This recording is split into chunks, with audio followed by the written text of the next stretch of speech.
What's up mga kapakpak? Nandito tayo ngayon sa itaas ng tindahan. So mamaya mga kapakpak, gagawa tayo ng challenge.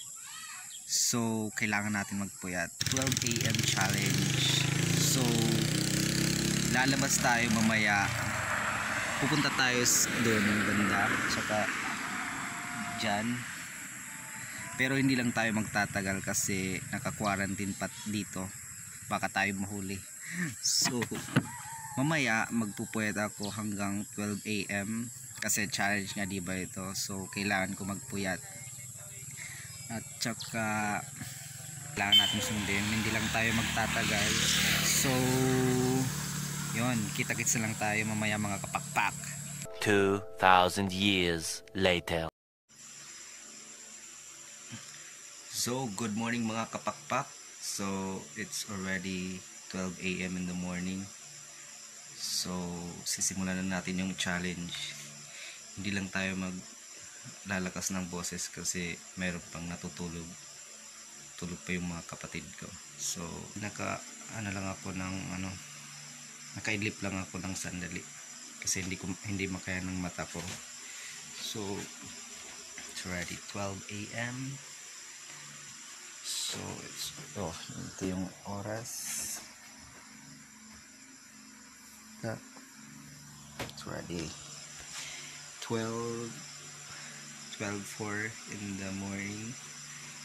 So sisimulan natin lumabas sa bahay kasi it is a challenge. Gagawin ko to para sa inyo guys. So wish me luck. So kuha muna tayo ng flashlight. Ito.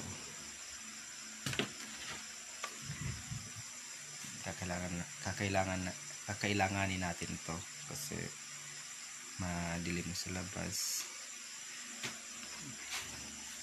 Yung colors para ano.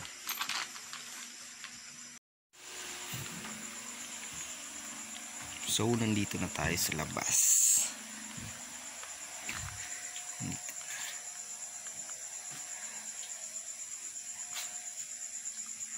Actually gahanting tayo ng mga ghost or aswang. So punta tayo dito. Nandito yung isa naming aso na si Charmy. Wait, pakita ko sa inyo guys. Charmy, come here. Charmy, yes papa, come here, come here. Wait. Say hi. It's okay, you sleep na, you sleep ba? You sleep na, you go na. I'm going pa. This is our little dog. It's Otis.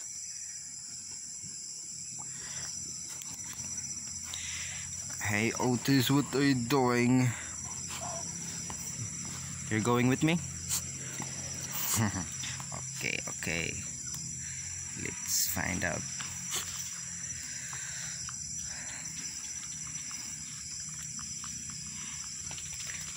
Oh, actually nag-iisa lang ako ngayon. Wala akong kasama, kaya actually hindi naman ako natatakot, pero may mga instance lang na natatakot din ako. So nandito tayo ngayon sa likod ng bahay namin. So ito yung mga tinanim ng ate ko at ng bunso namin pala. Oh no, umuulan na. So kung may nakikita kayo guys, i-click nyo sa baba kasi hindi naman ako mammind kung anong nakikita ko dito.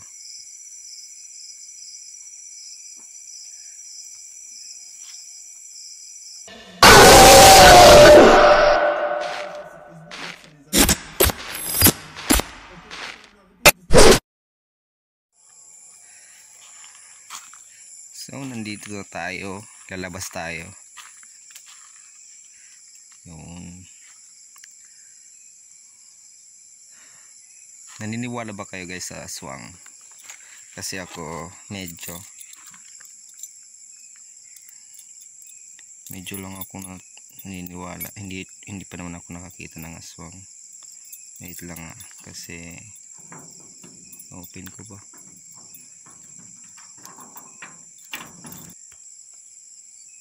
So nandito na tayo, pupunta tayo sa labas.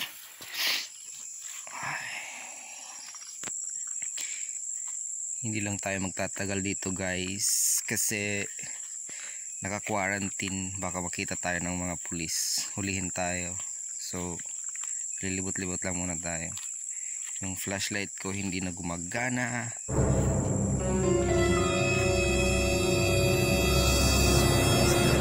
Okay, akala ko yung white lady na, hindi pala. So tayo dito, actually dito tayo. Ano yun? What the, yung balahibo ko maano na, pero hindi ako matatakot. Tatapusin ko ito para sa inyo guys. Kaya hey Otis, okay, good boy. Tayo, ghost hunting is real. Actually umaambon na guys, pero yung konti lang. Yun.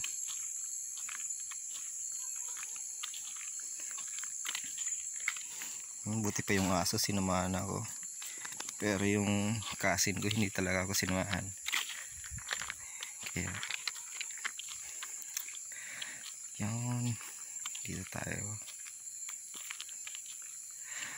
Yung may aswang. Lako. Gisa lang tayo dito, pero hindi na tayo pupunta sa dulo kasi nandun yung checkpoint or sa pinaka boundary ng Palo, yung yung isang barangay ay parte na ng Pastrana. So hanggang dito lang tayo, baka tayo ng mga tanod dun. Yun. Okay, Otis, yes papa. Yun, parang tayo naghahanap ng yung yung gagamba. Kasi I remember nung bata pa ako, ganito mga pa lang, pero mga 6 PM pa kami naghahanap, 6 to 9 yung mga dito. Pinipili namin yung mga gagamba talaga na yung may klase ba, yung mabuti yung katawan, maliksi, tsaka in good condition. Dito kami naghahanap sa mga dahon-dahon. Kaya yun, na-remember ko lang, share ko lang din naman. Kaya yun, baka may ahas. Otis, hindi na ako papunta sa may gilid, baka may ahas, tukloyin tayo. Kaya ganoon.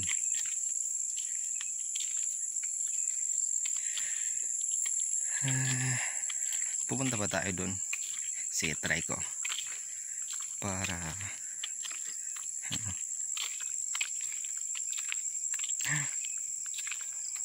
ano yan, yung hindi ko alam kung basta yung gulayan, yung nakakain. Hindi ko alam sa Tagalog, pero ang tawag dito sa amin ay yan, yung tawag dito sa amin ay gaway. Hindi ko alam kung anong tawag sa Tagalog, basta gaway yung dito. At saka yun, yung pako, yun, yung pako, yun.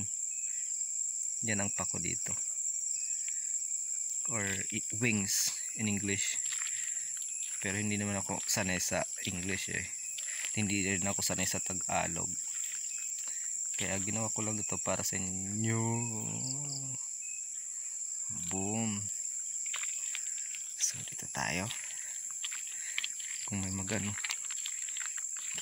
nagano lang ako, baka may pulis na dumaan dito, tudas tayo dito, yari tayo.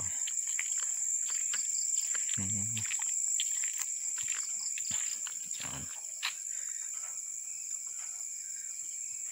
Baka may makita tayong ano dito.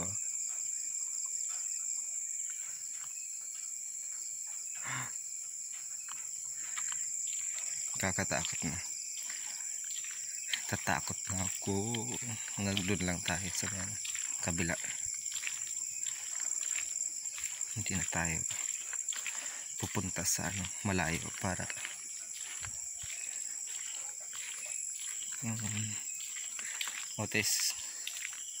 Otis, yes. Buti pa dito may light. See?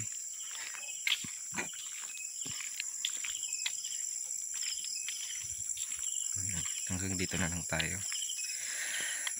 Kasi malayo pa dun. Yun. Kulang kami ng dito, neighbor. Yung neighbor namin dito malayo sa dun kami, dito sila.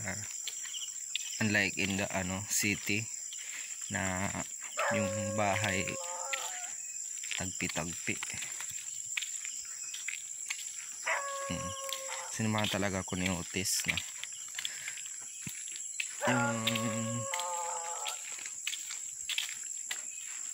so uwi na tayo guys, kasi baka tayo naka-quarantine pa naman.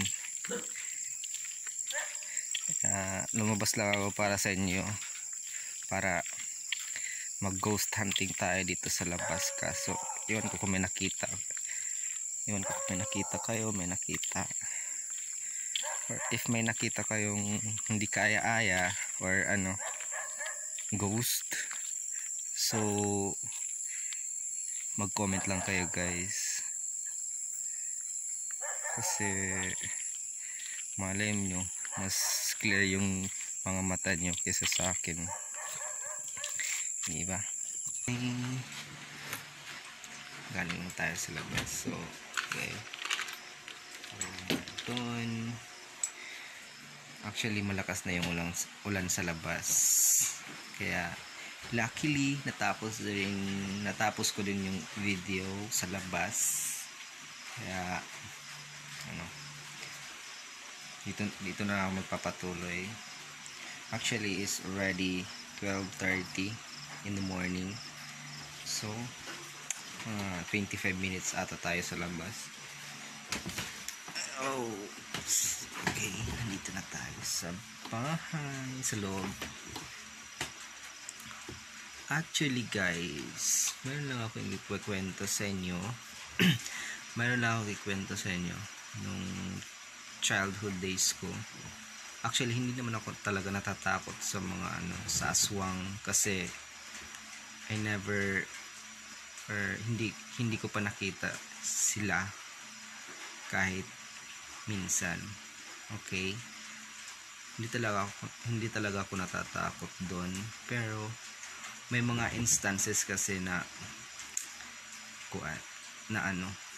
may mga instances kasi na nafe-feel mo kahit hindi ka natatakot.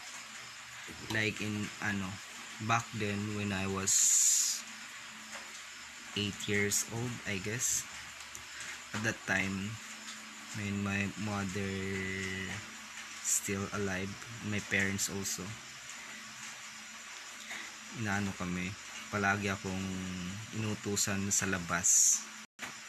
Okay lang kung umaga inutusan ka, kasi yung daraanan mo ay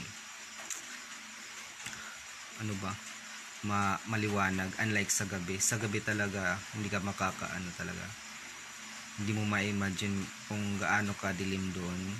Kaya kapag gabi, kami at mga kapatid ko ay nagtuturinan ba kung sino yung pupunta sa labas. So yung mother ko yung nagde-decide kung sino yung kanyang utusan sa gabi. Kaya or sometimes pinasasamahan din ako ng nanay ko noon para hindi na maibisan yung takot ko sa labas. Kasi natatakot ako sa hindi sa aswang, sa dilim. Kasi yung aswang, hindi pa naman ako nakakita ng aswang, kaya hindi ako natatakot. Sa dilim lang talaga ako takot. Okay lang kung may flashlight, pero noon wala talagang flashlight. Sariling mata mo lang talaga yung mga ngapa. So hanggang dito na lang tayo, guys. I hope na nagustuhan nyo yung video na to. If nagustuhan nyo, guys, please like, share, and subscribe to my YouTube channel. Actually, first vlog ko po ito, guys. Kaya I hope na supportahan nyo po ako para mas marami pang video ang ma-upload natin sa YouTube. Kaya kung nagustuhan nyo, please like, share, subscribe. Pagkatapos ng quarantine, gagawa naman tayo ng isa pa, yung may naman sa mga haunted house naman tayo pupunta. Magpapasama na ako, hindi na ako mag-isa. Kasi natatakot ako sa dilim, guys. So subscribe na, guys. Thank you for watching. See you to my next vlog. Thank you. Bye.